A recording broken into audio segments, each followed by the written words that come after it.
드디어 2022년 새로운 해가 밝았습니다. 네. 오늘은 여러분께 인사 먼저 드리고 시작해야 될 것 같아요.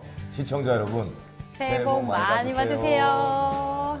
보빈 씨도 늘 건강하시고. 네, 행복하게 좋은 일만 가득하시길 승윤 씨도 바라겠습니다. 아직은 우리가 코로나19로 힘든 상황이지만 잘 이겨내면서 모두의 일상을 되찾는 그런 한 해가 됐으면 좋겠습니다. 네, 우리 모두 할 수 있습니다. 네. 그리고 새해 첫 방송이니만큼 네. 오늘은 아주 따뜻한 영상들이 준비되어 있다고 하는데요. 맞습니다. 그래서 준비한 오늘의 주제, 희망 스토리 다시 걷다입니다. 모두가 따뜻하고 아주 힘찬 새해를 시작하시길 바라는 마음에서 준비해봤어요. 어떤 희망 스토리가 준비되어 있을지 영상으로 만나보시죠.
저는 동부산대학교 마술학과를 졸업한 이준민이라고 합니다.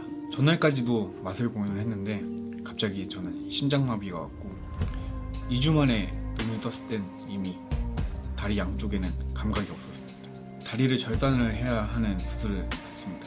저는 더 이상 걷기 힘들다는 얘기를 들었고 다리가 없는 마술사는 생각도 하기 힘들었습니다. 모든 걸 그만두고 방에서 세상이 무너진 것처럼 혼자 가만히 있었습니다.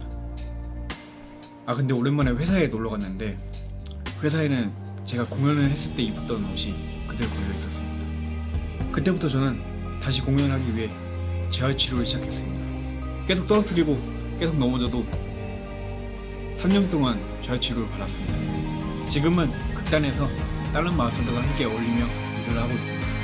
두 다리가 없지만 멋진 마술을 하는 저를 보면서 많은 사람들이 꿈과 희망, 할 수 있다는 자신감을 얻었으면 좋겠습니다. 저는 기적을 만드는 마술사 이준민입니다.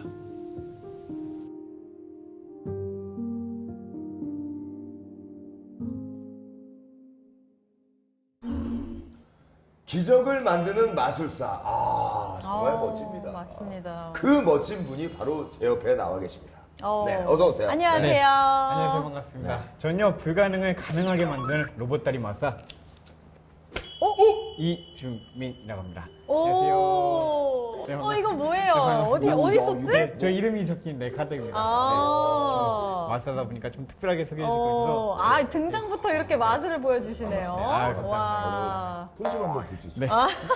네. 진짜. 네. 오. 오늘 뭐 많이 여기 숨기고 오신 거 아니시죠? 네. 그 마술사 이렇게 보면요. 네. 신기해요. 진짜 신기해. 맞아요. 그리고 어떤 그 손놀림 같은 거 있잖아요. 이런 게 달라. 네. 그리고 또 기적을 만드신 분이니까. 그러니까요. 네. 일단은 그리고 영상 너무 앞선 영상 너무 잘 네. 봤습니다. 네, 진짜 잘 봤습니다. 무슨 광고 한 편을 보는 것 같은 네. 그런 느낌이었는데 네. 이 영상은 또 어떻게 기획하게 되신 거예요? 영상은요, 제가 저와 같은 장애를 가지고 있는 사람이나 아니면 또 꿈을 꾸고 있는 사람한테 뭔가 희망적인 메시지를 전달해주고 싶어서 장애를 가지지 않았어도 뭐 가졌건 안 가졌건 상관없이 이제 다시 공연을 하고 네. 또 다시 무대에 오르고 있는 저의 이 도전하고 있는 이 모습을 담아서 보여줘야겠다 싶어서 네. 이 도전하고 있는 이 모습들을 네. 네, 주로 이제 영상으로 담아서 사람들한테 전달하고 있습니다. 아, 네. 근데 정말 잘하신 것 같아요. 그러니까요. 근데 이제 뭐 영상에서도 잠깐 나왔는데 갑작스럽게 뭐 네. 심장마비가 왔었고 네. 또 2주 만에 눈을 네, 떠보니까 네, 네. 뭐 네. 다리에 감각이 없는 상태라고 했는데 네. 뭐 어떤 상황이셨던 거예요? 저는 그때 어느 때와 다름없이 사람들에게 즐거움과 신기함을 전달해주고 있는 이 마술사로 활동을 하고 있었어요. 네, 그러던 어느 날 계속해서 공연을 준비를 하고 또 공연을 하고 있었는데 네. 급격하게 이제 과로와 스트레스가 쌓여서인지 저는 이제 결국 이제 몸에 이제 과부하가 와서 급성 심근염이라고요. 어. 심장마비가 오고 말았습니다. 근데 네. 나이가 되게 그러니까요. 어린 네, 거죠. 그렇죠. 그래서 그 멈춰 있었던 이 심장을 뛰고 안 뛰고를 계속 반복하다가 결국 저는 이제 기적처럼 심장을 다시 뛰게 할 수 있었지만요. 혈액순환이라는 게 되지 않아서 결국 다리를 절단을 해야만 했고 네, 절단을 하고 저는 다시 이렇게 회복하게 되었습니다.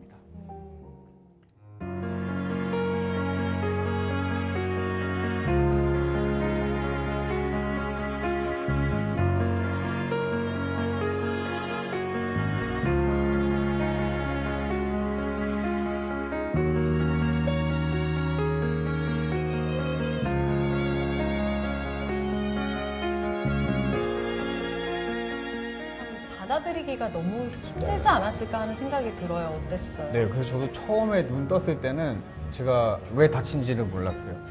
저의 마지막 기억은 그때 무더운 여름날 그 공연을 하고 또 이제 그 다음 공연을 준비를 해야 하는 상황이었는데 네. 눈을 뜨고 나니까 이제 병원이었고 저는 그때 이제 온몸에 이제 통증을 느껴서 제가 처음에는 왜 다친지도 몰랐어요. 네. 저가 이제 심장마비가 걸린 건도 몰랐고 또 다리가 이제 절단된지도 아예 모르는 상황에 깼었거든요. 깨어났을 때 네, 네. 나중에 저는 나중에 알게 되었죠. 네. 그럼 그 후로는 그럼 어떻게 지내신 거예요? 제가 다리 절단 부위에 따라서 또 이제 걷는 게 이제 천차만별이에요. 저는 이제 무릎 관절이 없는 네, 절단 부위까지거든요. 제 무릎 관절이 없는 딱 그 부위까지가 이제 슬관절 절단인데 네.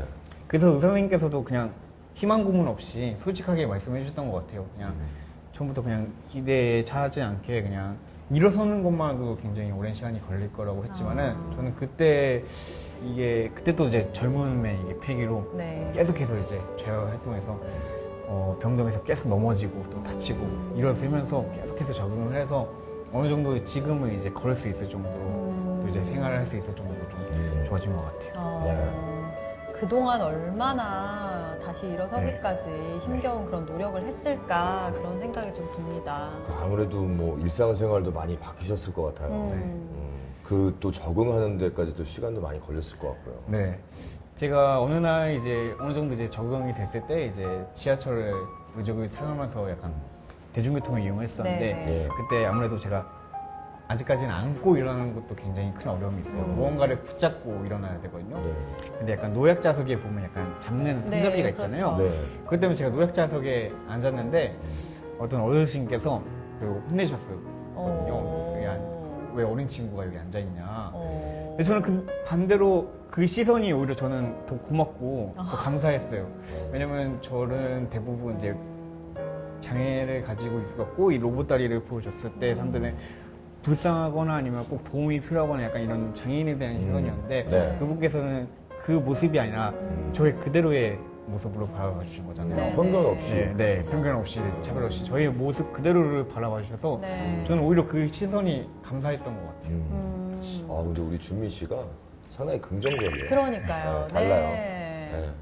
이런 긍정적인 마음이 있었기 때문에 이런 마음들이 기적을 만들어냈다고 맞아요. 생각을 합니다. 네네. 아 근데 정말로 겉으로 이렇게 봐서는 잘 모르겠어요. 전혀 네. 예, 네, 차이 그렇죠. 뭐 전혀 모르겠어요. 네. 네. 사실 그 계기 이후로 제가 또 이제 공연을 나가면서도 이제 뭔가 생각이 바뀌어서 이렇게 제가 가린 것도 있어요. 네. 사람들은 뭔가 부끄러워서 가린 거 아니냐, 창피해서 가린 거 아니냐라고 말씀하실 수가 있는데 제가 처음에는 그냥 로봇 다리가 이제 보여진 상태로 반바지만 입고 제가 당당하게 다니기도 했고 공연을 아니면- 하실 때도요? 네, 공연을 네. 할 때도 제가 일상생활도 그렇게 했었는데 제가 마술을 하고 뭔가 강연을 해도 다들 이 다리만 쳐다보더라고요. 아, 일단 네. 딱 보이니까. 네. 근데 제가 그래서 뭘 실수를 해도 뭔가 박수를 쳐줄 것 같고 또 다 시선은 이쪽에서만 보니까 이거를 오히려 가리고 저는 똑같이 이제 마술사를 이제 보여준 다음에 마지막에 밝히는 그런 이제 메시지를 전하고 있습니다.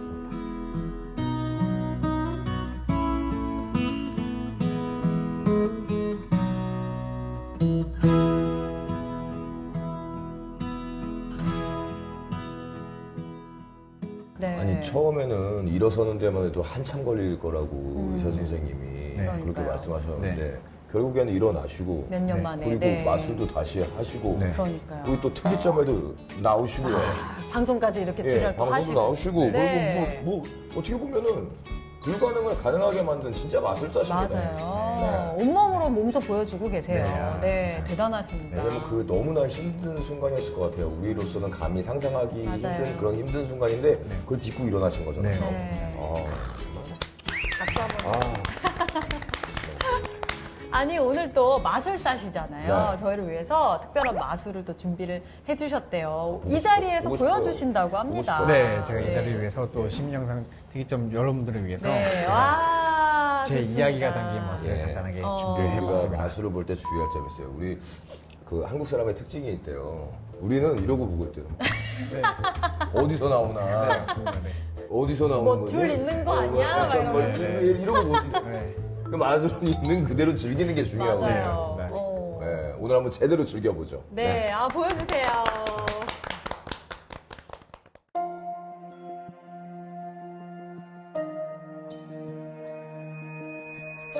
네, 누군가한테는 이 풍선이요, 꿈과 희망 또는 동심 또는 이 터질 것 같은 이 두려움, 각자의 다른 시점으로 이 풍선을 바라보게 되어 있습니다.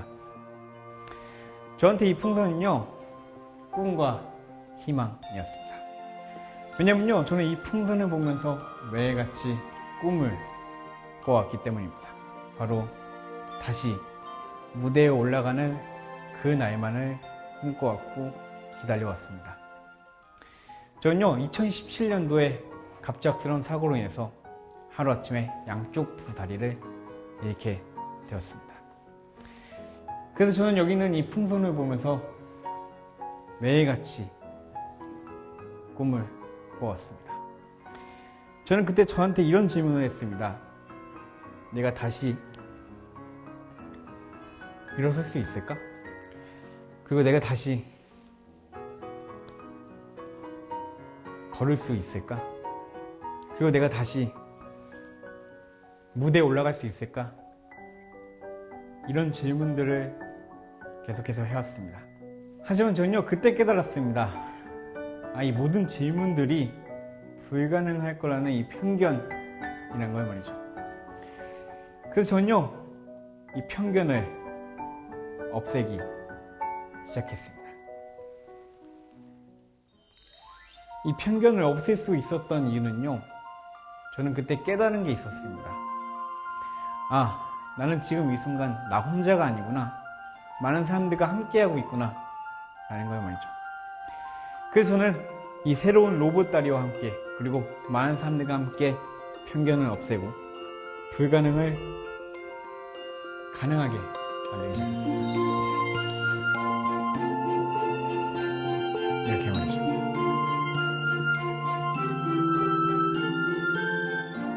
하지만 아직까지도 저와 같은 장애를 가지고 있는 많은 사람들은요, 많은 사람들의 좋지 않는 이 편견과 시선과 인식으로 인해서 그 투명했던 마음이 상처들이 쌓이고 쌓여서 결국 어둡게 변해가고 있다고 합니다. 이 어두워진 이 마음을요, 다시 원래대로 되돌리기 위해서는요, 우리 모두가 함께 차별 없는 세상, 편견 없는 세상, 그런 세상을 여러분들께서 만들어 주시는 게 가장 중요합니다. 지금 이 순간, 오늘 여러분과 함께한 이 기적 같은 순간처럼 말이죠.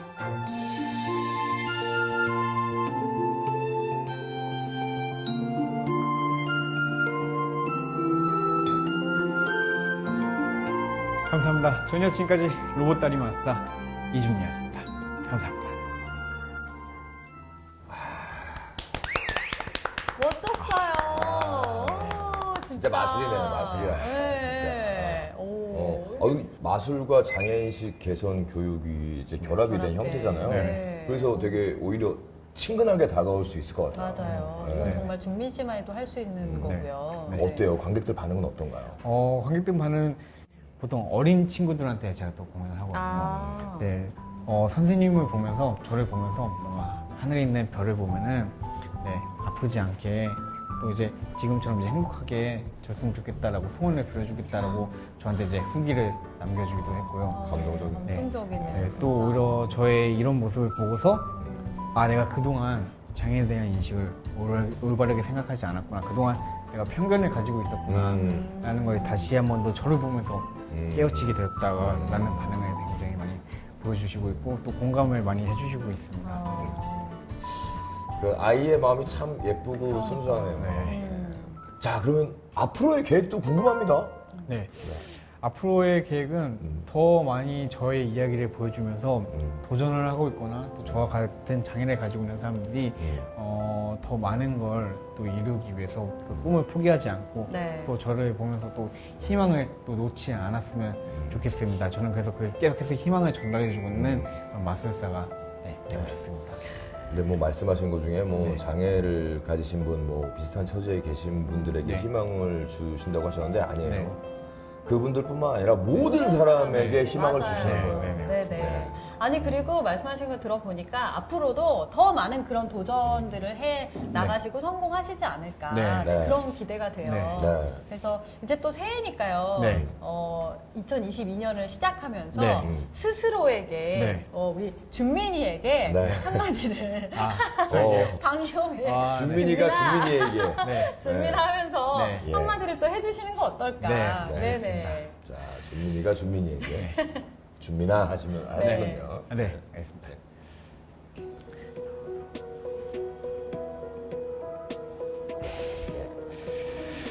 주민아, 너가 이 자리에 있을 수 있었던 거는 너 혼자가 아니라 너의 가족 그리고 너의 지인들 지금 같이 함께 일하고 있는 이제 회사 식구들이 함께 했기 때문에 지금 이 자리에 있을 수 있었고 그 감사함을 잊지 않고 또 그 감사함을 받은 거를 다른 사람한테 오히려 되돌려 줄 수 있는 그런 희망을 전해주는 그런 마술사로 계속해서 성장해 나갔으면 좋겠다. 준민이가 잘 알아들었을 것 같아요. 네.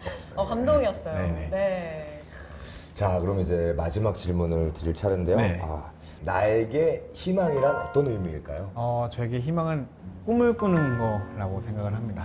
네, 이 꿈을 꾼다는 게 무언가를 바라기 위한 것이잖아요. 저도 처음에 장애를 가졌을 때 제가 가장 바랬던 거는 일어서는 것도 아니고 다시 무대에 올라가서 마술을 하는 거였거든요. 이런 것처럼 계속해서 이제 꿈을 꾸는 거라고 생각을 합니다. 정말 더 많은 꿈을 이뤄내실 거라고. 네. 아니 또 준민 씨 보면서 제 스스로도 많이 반성을 하게 됩니다. 네. 오늘 잘 나와주셨어요. 네. 아마 많은 분들이 희망을 봤을 거고 그리고 맞아요. 희망이 생겼을 거예요. 네, 오늘 나와주셔서 진짜 감사합니다. 네, 앞으로 응원하겠습니다. 네. 감사합니다. 준민아 잘하고 있다. 수 있게 내게 꿈을 줘 후회하지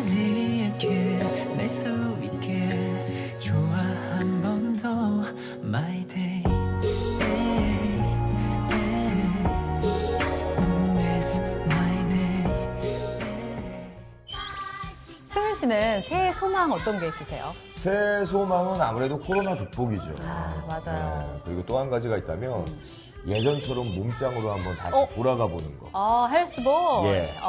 안 그래도 원래 네. 연말에 5kg 감량 딱 네. 목표로 공약을 거셨었는데. 12월까지 어, 지금보다 한 5kg을 어? 감량을 할게요. 공약. 오. 정말. 제가 그래서 만약에 5kg 감량을 못하면 네. 피디님이 저 잘라주세요. 하차를 걸고 하겠습니다. 네. 뺐었어요. 뺐었어요. 네. 아니 저 모르게 근데 그렇게. 지금 다시 돌아왔어요.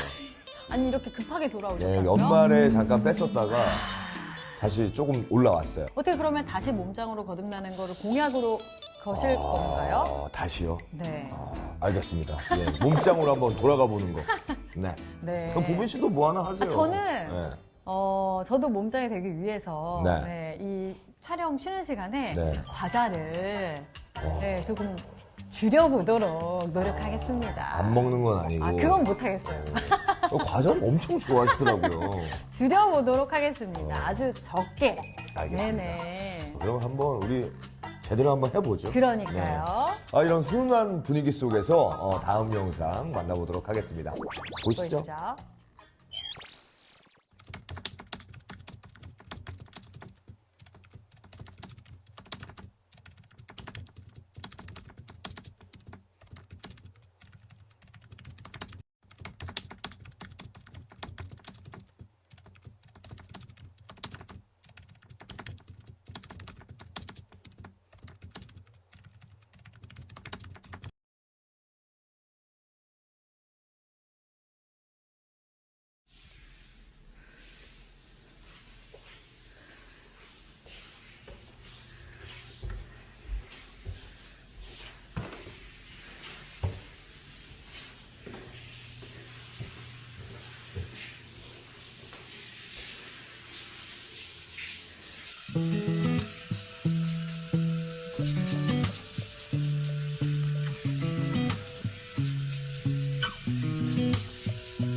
그만 찍어요. 알았어.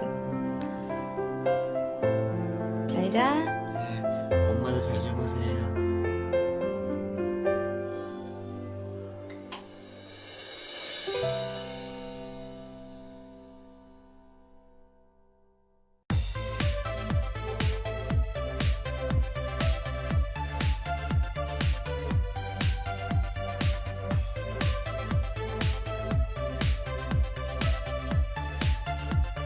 선생님이 하라니까 돼, 안 돼?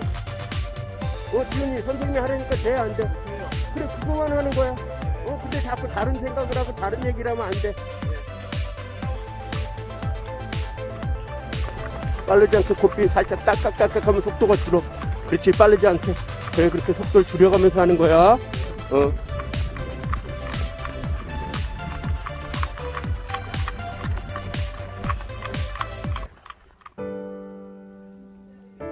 가자. 갈까?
네, 두 번째 영상 만나봤는데요. 아무래도 저도 이제 아빠의 입장이다 보니까 네. 좀 마음으로 보게 된 것 같아요. 그러니까요. 네. 진짜 대단하세요. 맞습니다. 그 보물이군을 이렇게 어엿한 청년으로 잘 이렇게 성장을 시키신 어머니를 한번 이제 얼른 만나볼까요? 네. 네, 어머니 나와주세요. 네.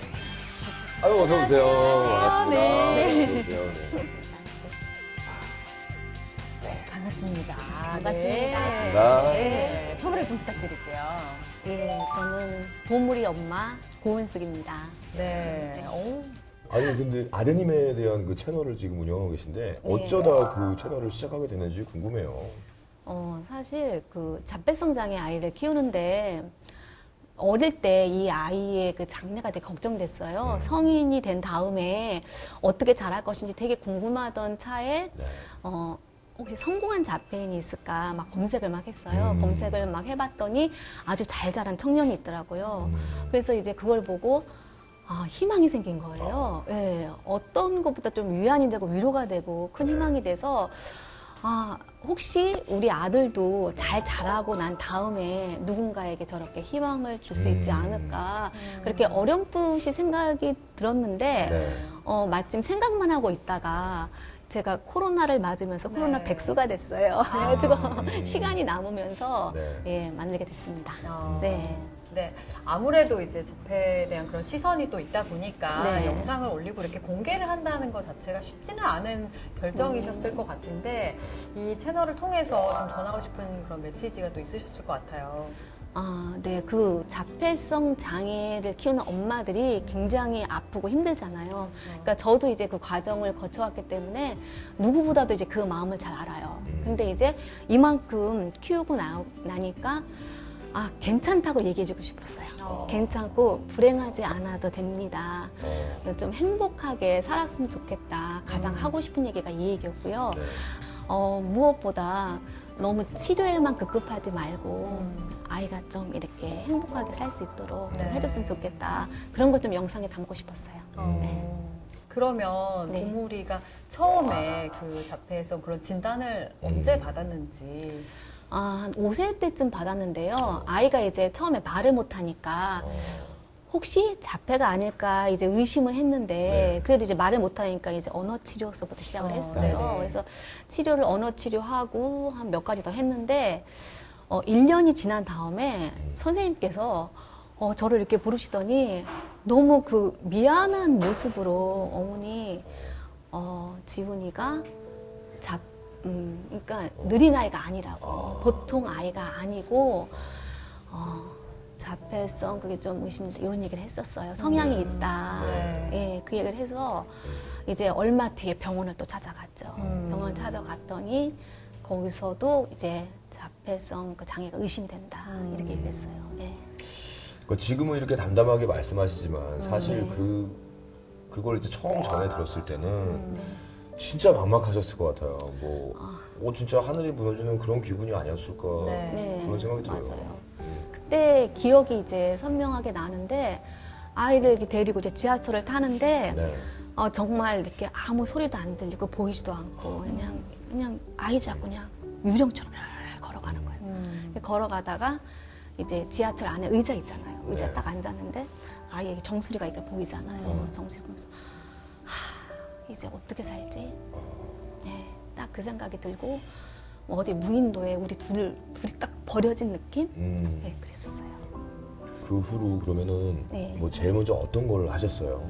그러니까 도무리를 처음에는 위해서. 막 정신없이 막 이제 울고 있다가 어느 날 갑자기 문득 정신을 차렸다는 생각이 들더라고요. 내가 왜 이렇게 울고 있지? 계속. 그래서 세상이 변한 것도 아니고 아들도 내가 자폐라는 것을 알기 전과 알기 후가 달라진 게 없거든요. 얘도. 근데 내 마음 하나가 바뀌어서 이렇게 지옥이 된 거예요. 순식간에.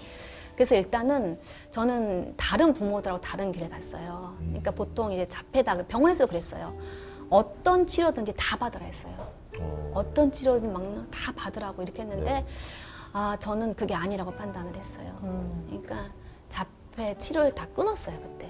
일단 다 끊고 어차피 자폐가 있는 아이라면은 이게 치료가 되는 게 아니잖아요. 자폐증은. 그렇다면은 이미 네가 자폐가 있는 아이니까 그냥 너랑 나랑 우리 가족 행복할 수 있는 길 한번 찾아보자. 예, 그런 생각을 했어요. 예. 네. 그러니까 제가 그 너튜브의 채널에 있는 다른 영상들도 많이 좀 찾아봤는데 네. 그 치료도 치료지만 지금 말씀하신 것처럼 어떻게 하면 우리 가족이 좀 더 의미 있고 행복하게 살 수 있을 것인가 그런 생각을 많이 하신 것 같더라고요. 그래서 네. 한 영상에서도 너의 그 하루하루가 굉장히 행복했으면 좋겠다. 하루하루가 행복하면 되지 않겠느냐. 뭐 이런 네. 말씀을 하신 게 굉장히 좀 와닿고 감동적이었었거든요. 근데 네. 그렇게 생각을 하시기까지도 정말 네. 많은 과정이 좀 있으셨을 것 같아요. 어떠셨어요? 일단은 그러니까 자폐 치료를 끊은 게 그 당시에는 이렇게 우리 아들 어렸을 때는 그 치료실이 많지가 않았어요. 그래서 굉장히 먼 거리를 다녔어요. 근데 우리 자폐 아이들이 지하철을 타는 게 사실 되게 힘들어요. 되게 어렵고 힘든데 지하철을 50분을 타고 가요. 멀리. 그리고 이제 치료비도 어마어마하게 들어가요. 그래서 아이 아빠 치료, 그러니까 월급의 3분의 1이 치료비로 들어갔어요. 그러다 보니까 어떤 앞이 정확한 뭐가 미래가 보이는 건 아닌데 언제까지 이렇게 치료를 계속 다니까 이렇게 멀리 이렇게 많은 사람들이 힘든데 가족들이 그래가지고 그냥 너랑 나랑 네가 좋아하는 거 하면서 살자. 그렇게 한 거예요. 네네. 근데 또 들어보니까 일반 학교를 보물이가 쭉 다녔다고 하더라고요. 네. 네, 그건 또 좀 힘든 점은 없으셨어요? 힘든 점 많이 있었죠. 근데 일반 학교 저는 우리 아이가 이렇게 뭐 왕따 당하고 놀림 당하고 말을 잘 못하니까 이게 되게 걱정이 됐었거든요. 근데 막상 들어가니까 얘가 오히려 문제를 일으키더라고요. 얘가 아이가 그 자폐성 장애 아이들 굉장히 막 민감하고 예민한 그런 데가 있어요. 그래서 뭐 이게 작은 일도 되게 크게 받아들이고 막 그런 게 있어서 그 막 어려움이 있었는데 선생님한테 막 전화 올까 봐서 좀 막 걱정되고 막 그래서 잘 지낼 때도 있고 그렇게 막 문제를 일으킬 때도 있고 그랬어요. 네. 네. 어쨌든 이제 그런 수많은 어려운 과정들을 다 극복해내시고 그리고 또 어쨌든 그 모든 걸 어머님께서 선택을 하신 거잖아요. 네. 그런데 보물이가 이제 어엿한 성인으로 잘 자랐단 말이죠. 결국에는 어머니의 방법이 옳았던 거죠. 그러니까요. 예. 그리고 잘 자랐는데 지금 이제 성인이 됐는데 어머니한테 이제 보물이는 이제 어떤 성인이 된 것 같으세요? 지금은 어때요? 아주 멋지게 잘 자란 어. 것 같아요. 네. 저 원래 또 아들 바보라서 모든 부모의 마음이 네. 그렇죠. 네. 그러니까 말썽을 막 부리고 그런 상황에서도 진짜 이쁠 때가 되게 많았어요. 근데 진짜 멋진 청년으로 자라줬어요. 자기 할 거 일상 다 살고 일단 자기 할 일 알아서 다 해요. 이제 성실하고 그다음에 이제 따뜻한 아이고요. 네. 예, 마음이 따뜻해요. 제가 이제 하면 자기 전에 항상 저한테 와가지고 우리 엄마 막 이러면서 어쩔 때 엄마 피곤해 그럼 막 주면 안마도 해주고 말하는 것도 되게 부드럽고 그래요. 그러니까 무엇보다 일상을 잘 사는 게 너무 감사하고 그다음에 아이가 자존감이 높아요. 예, 자존감이 높아요. 그게 진짜 중요한 맞아요. 거예요. 네, 그게 이제 성인이 되고 나니까 그게 진짜 중요한 거예요. 그럼요. 그렇게 키우신 거잖아요. 맞아요. 그래도. 아, 네. 그 어떻게 보면 어머님께서 그 세상과 부딪히게 한 거잖아요. 네. 진짜 그 편견이랑 싸우는 게 가장 힘든 건데 네. 그걸 하신 거잖아요. 다 일반 학교 보내고 맞아요. 학원도 다 네. 다니면서 그러면서 이제 아이가 성장을 하게 된 거예요. 맞아요. 그리고 자존감 같은 경우는 이게 어려움을 사실 극복해 나가면서 성취해서 오는 거기 때문에 맞아요. 네. 성취해서 와요. 그냥 보호한다고 다 되는 게 건 아니라 아니에요. 그렇게 네. 혼자서 해볼 수 있게끔 네. 그게 정말 큰 도움을 주신 게 아닌가 네. 그런 생각이 드네요. 지금 이제 보물이가 바리스타로 네. 일을 하고 네. 있습니다. 취업 그 면접을 보면요. 보물이가 합격 확률이 굉장히 높다고 하던데 그거는 뭐 비결이 있나요? 어떤 비결로? 그러니까 제가 생각을 해보면은 보물이가 다른 자폐성 장애 분들보다 눈 마주침이 좋아요. 네, 그러니까 어렸을 때부터 그 자폐성 장애상 눈 마주침이 좀 힘들거든요. 네네. 근데 이렇게 어쩔 때는 눈 잘 못 맞추고 이럴 때도 제가 항상 얘기를 했어요. 사람하고 얘기할 때 눈을 마주쳐야 되는 거야. 그래서 계속 눈을 보고 이야기하게끔 훈련을 좀 했어요. 계속 교육을 시키고. 그리고 또 한 가지 그 영상을 보면 사람들이 보물이가 말을 굉장히 잘하는 줄 아는데 쓸 수 있는 어휘력도 좋지 않은데 발음이 좀 좋아요. 네네. 말하면 자기 의견을 똑똑하게 얘기를 해요. 그것도 그렇고 좀 용모단적인 신경을 제가 좀 많이 써줍니다. 그 영상에 나오더라고요. 나갈 때 옷 신경 써라, 네, 머리 네. 빗어라, 우리 엄마는 잔소리 대마왕. 요즘은 좀 싫어해요. 신경을 많이 쓰신 티가 났어요. 그런 것 때문에 이렇게 좋게 봐준 게 아닌가 싶습니다. 네네. 근데 또 보물이가 칭찬도 많이 들었다고 들었어요. 네. 아주 많이 듣죠. 너무 대견해요. 저도 영상 보면서 네. 진짜 만나고 싶다 뭐 이런 생각 들더라고요. 네, 그러니까 그걸 영상을 올리고 난 다음부터는 그 댓글에 막 보물이 때문에 정말 희망을 봤다는 얘기 너무 많고 우리 롤 모델이라고 이런 얘기 되게 많이 듣고 네. 그래서 아주 보물이가 그 인별그램도 하는데 폼이 차올라 있어요. 스스로? SNS. 그렇군요. 오, 네. 근데 되게 재밌어요 댓글이. 그래서 잘생기고 멋있어요. 그러니까 저는 원래 잘생겼어요. 이런 식으로 댓글을. 직접 다나요? 요즘에는 또 그런 거 먹힙니다. 자기가 직접 해요. 인별그램 운영을 직접 해요. 해요. 그러니까 유튜브는 제가 하고 네. SNS는 본인이 하고. 이렇게 뭐 보물이를 자존감 있는 사람으로 키우는데 아무래도 좀 어머님이 1등 공신이죠. 맞아요. 예. 네. 근데 어머님께서도 그 자기의 생활을 열심히 한 게 아주 큰 도움이 됐다고 그래요. 어머님이 요가 강사로 일을 하셨대요. 어쩐지. 네. 떼요, 맞아요. 네. 계속 했다가 지금은. 코로나 때문에 수업 지금 못 하고 있습니다. 그렇군요. 근데 이 보통은 이제 자폐성 아이들은 부모님이 옆에서 네, 계속 맞아요. 좀 케어를 하면서 좀 희생을 해야 된다고 알고 있었는데 네. 그래도 일을 하실 수가 있으셨나 봐요. 그래서 제가 영상을 통해서 말씀드려요. 자식을 위해서 너무 희생하지 말라고.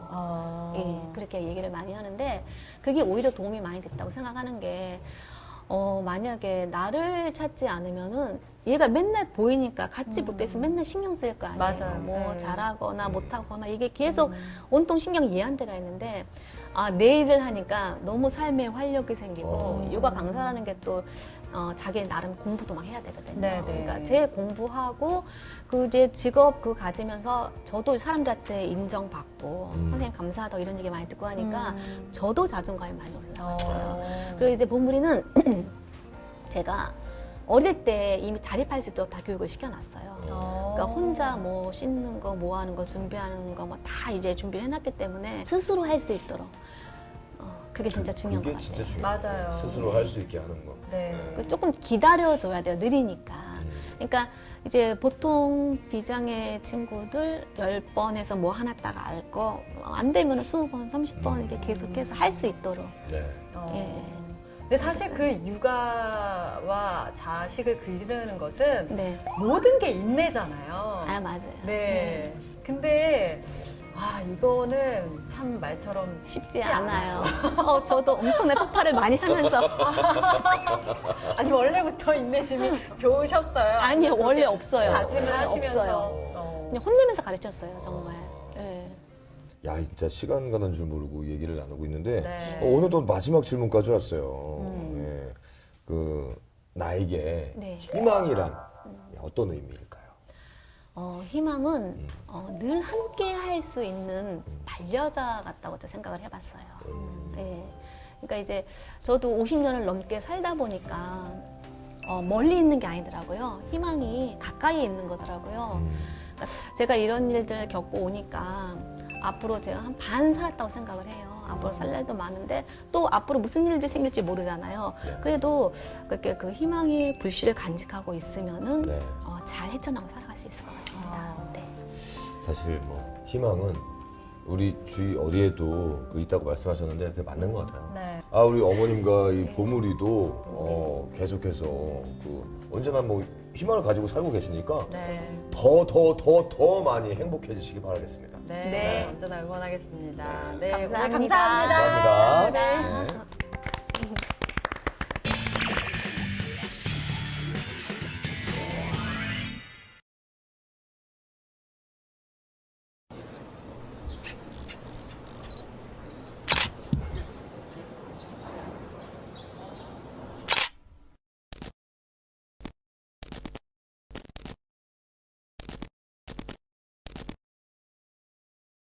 저희 어댑티브는 스냅 촬영, 버스캠 팬쇼쇼 등 아티스트 활동을 이어나가는 크루입니다. 모델인 종욱이 형을 중심으로 디자이너, 포토그래퍼 분들이 다양하게 참여하겠고요. 형과 함께 작업하면 느낀 점은 휠체어라는 것이 스냅에서 결정적인 포인트가 될 수 있겠구나라는 생각을 했습니다. 제가 옷을 되게 좋아하거든요. 제 몸 상태로 봐서는 그게 좀 어려운 상황이라 좀 많이 고민이 됐었는데, 그래도 하고 싶은 거 해야지 하면서 도전하고 있는 것 같아요. 제가 패션을 처음 접할 때 제일 처음 접한 게 이제 스트릿 패션인데, 이제 그런 의류를 되게 좋아했었어요. 근데 그런 의류들은 대부분 이제 앞에 포인트가 있다기보다는 뒤에 포인트가 되어 있어서 제 특성상 이렇게 좀 휠체어 등받이에 이제 들고 있으면 의류를 소화하는 데 있어서는 좀 제약이 좀 많은 게 좀 있죠. 솔직히 처음 봤을 때 사진으로 봤을 때보다 더 불안해 보여서 걱정도 되고 신기했어요. 오빠랑 함께 촬영하면서 가장 인상 깊었던 스냅이 있었어요. 제가 휠체어에 앉고 동욱이 오빠는 일어서서 취하는 포즈였는데 워킹을 못하는 모델과 찍는 스냅이라는 게 뭔가 신기했어요. 모델들은 평생 본인 개성을 찾으려고 노력하거든요. 근데 오빠는 눈에 보이는 무언가가 확실히 있잖아요. 그게 모델 김종욱으로서는 아주 큰 장점인 거죠. 사실 시선이라는 게 좀 많이 두려웠어요. 왜냐면은 이제 제가 옷에 관심을 갖기 전에는 좀 사람들의 시선이 동정으로 느껴져가지고 좀 많이 그것 때문에 우울증도 겪고 막 피해망상 긍정적인 그런 측면들도 있었고 그랬는데 옷에 관심을 갖기 시작하고 이제 코디하는 법을 좀 혼자 알아가고 이러는 과정을 통해서 이제 사람들이 밖에 나가서 똑같이 쳐다봐도 옷이 이뻐서 쳐다보나 보다, 내가 옷을 잘 입나 보다, 내가 멋있나 보다, 이렇게 정신 승리하고 좀 멘탈적으로 치유가 좀 되더라고요. 저는 멋지고 예쁜 옷을 입는 것만으로도 자존감을 올리는 데 큰 도움이 된다고 생각해요. 종욱이와 작업하면서 벨크로 소재를 사용한다던가 데님이 아닌 신축성 있는 소재로 청바지를 만들기도 하고, 크루로서 함께 작업을 하는 게 패션에 있어서는 새로운 가능성을 생각하게 만드는 것 같아요. 그리고 지금은 어댑티브 패션이라는 새로운 트렌드가 생겨나고 있어요. 패션이라는 게 포괄적인 그 분야잖아요. 그래서 제가 최종 목표는 휠체어를 탄 채로 서울 패션위크 무대에 하는 겁니다. 패션위크를 처음 가게 됐는데 이제 거기서 휠체어를 타신 외국인 디자이너분을 만나게 됐어요. 그분의 꿈이 이제 런웨이에 서는 모델이었는데, 너는 전동 휠체어를 타고 있기 때문에 일반 모델보다 더 빨리 갔으면 갔지 느리진 않았다. 어떻게 보면 저희가 변화의 중심에 서 있는 거죠. 한국에서는 아주 생소한 패션이거든요. 입지도 약하고 들어올 입구도 좋고, 다수를 위한 것이 아닌 소수를 위한 패션이니까 외국에서는 유명한 브랜드들이 어댑티브 패션으로 런칭도 하고 장애인 모델을 중심으로 한 패션쇼들도 많이 이루어져요. 트렌드를 이끌어 나가는 많은 의류기업들이 여러 가지 시도들이 이루어지고 있는 거죠. 종욱이 형은 계속 버릇처럼 말해요. 나는 장애를 이겨낸 게 아니다. 오히려 받아들인 거다. 이게 없는 나를 상상할 수가 없다고. 오히려 장애라는 부분이 종욱이 형만의 또렷한 개성이 된 거죠. 스스로 받아들일 수 있다는 게 얼마나 멋있는 일인가요? 굽힌 손을 버릇하지 말고 너 자신을 꾸밈없이 보여줘라 라고 어머니가 말씀해 주셨습니다. 휠체어를 타고 부적을 달아도 충분히 멋있을 수 있다는 것을 보여드리고 싶었어요. 어떻게 보면은 패션이라는 거는 좀 액세서리를 어떻게 활용하는지 그런 거, 뭐 색깔을 어떻게 배치하는지 그런 거에 좌우가 되잖아요. 저는 휠체어도 패션이 될 수 있다고 생각을 하거든요. 그래서 휠체어를 탄다고 해서 뭐 불쌍하거나 동정을 받아야 되고 뭐 장애가 있어서 그래야 되고 그런 게 아니라 나도 멋있을 수 있다는 걸 보여드리고 싶었습니다. 그리고 마지막으로 아름다워질 수 있는 기회는 누구에게나 장애가 있건 뭐 인종, 빈부격차 이런 거 상관없이 누구에게나 평등하게 주어지는 권리거든요. 권리라고 생각을 하거든요. 그렇기 때문에 저도 충분히 그런 거에 대해서 보여드릴 수 있지 않나 싶습니다.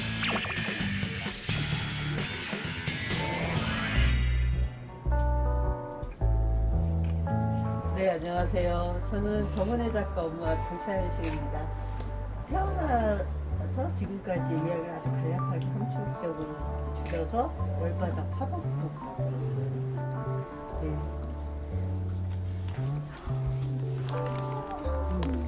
이거는 제가 은혜를 처음 만났을 때의 이야기예요.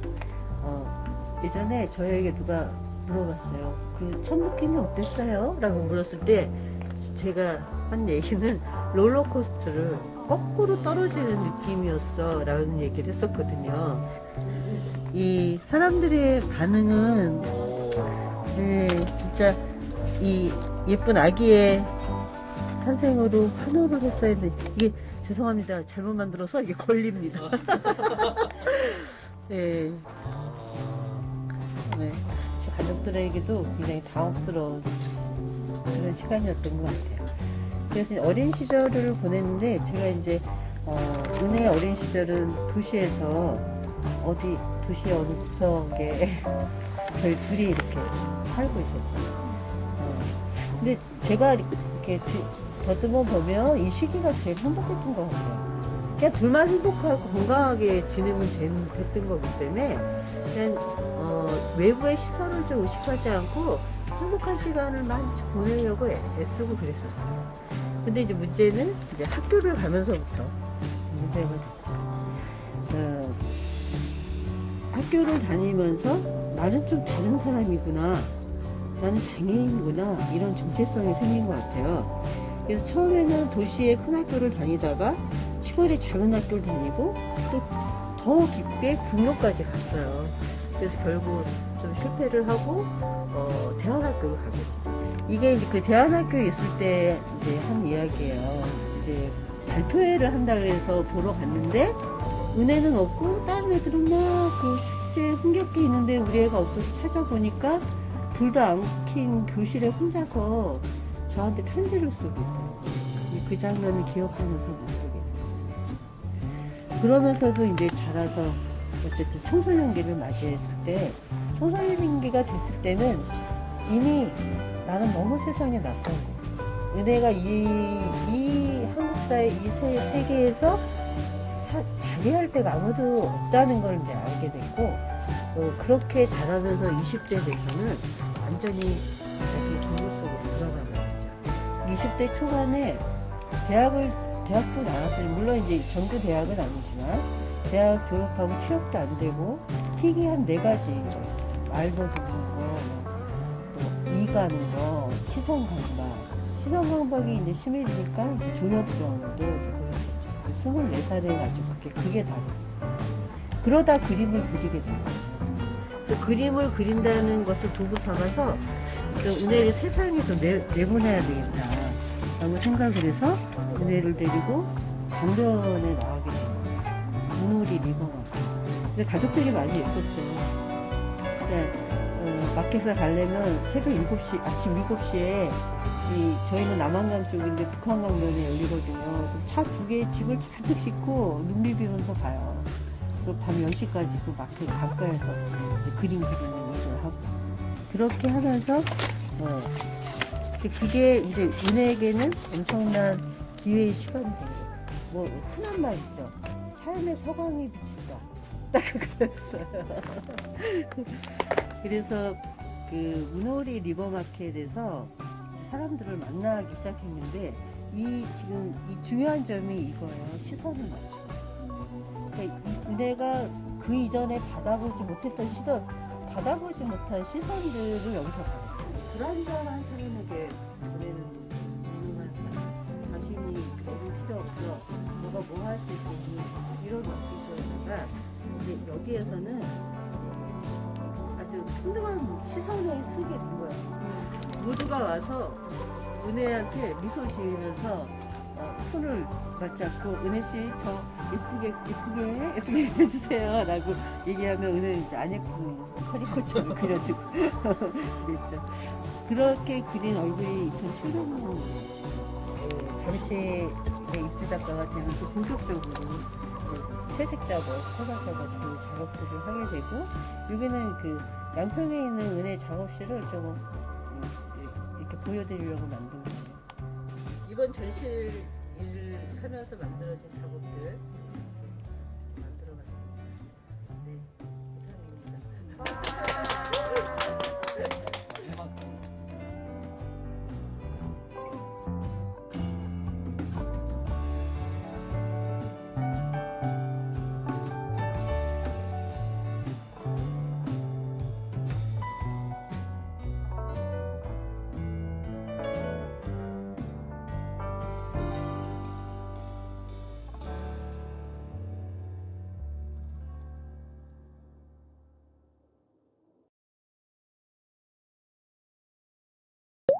TBS